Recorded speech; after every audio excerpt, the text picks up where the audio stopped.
For years, utilities have focused on physical threats to water sources like the Highland Park Reservoir. But now they need to worry about someone poisoning a water system while they're sitting at home on their laptop. Now, we do not know where the most recent hacking attempts occurred here in Pennsylvania, but we do know this.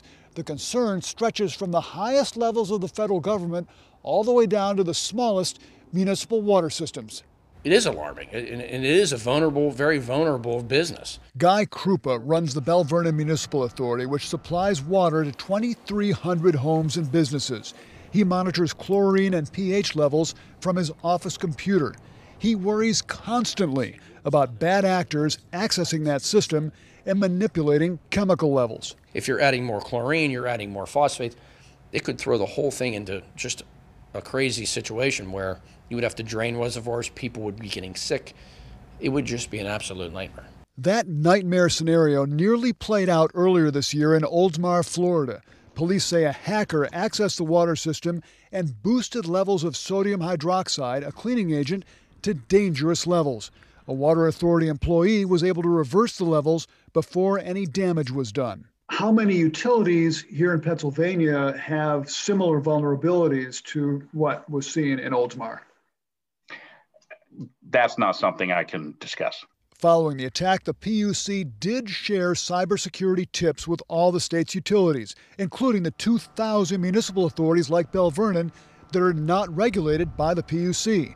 The PUC requires large utilities to do annual cybersecurity plans, but many smaller municipal systems not regulated by the PUC are not required to do cybersecurity plans. And those are the ones that may be most vulnerable?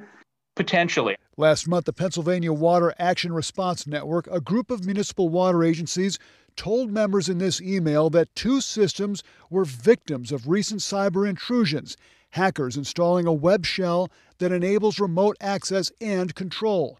The hacks were detected and thwarted, and the FBI is now investigating. The network did not identify the water systems.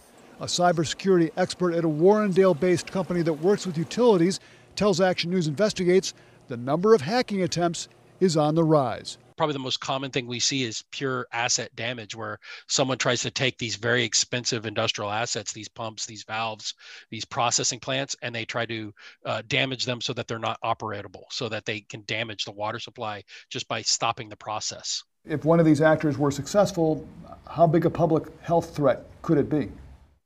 It could be pretty large. I mean, it really depends on the service area of the group, but the threat in general is it's our water supply, right? A federal law passed 3 years ago requires water systems to assess their cybersecurity risks and prepare an emergency response plan. Larger water systems, including PWSA, Penn American, Westview Water, and Wilkinsburg Penn, tell Action News Investigates they are complying with the law. But the law does not apply to thousands of smaller systems, including Bell Vernon.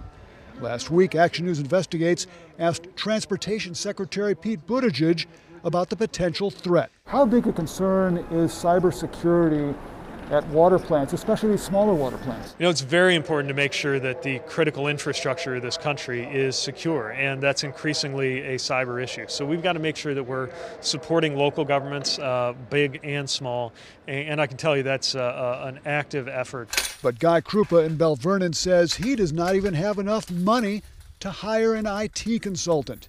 If something were to happen and it wasn't caught, it's scary to think of what the damage could. I mean, how many people were going to die before you finally figure out what happened? Experts say there are some simple things utilities can do to minimize their risk, like updating old software, installing firewalls, and improving passwords. But they say bad actors are developing increasingly sophisticated ways to hack into these systems. Reporting from Highland Park, Paul Van Osdol, Pittsburgh's Action News 4. Paul.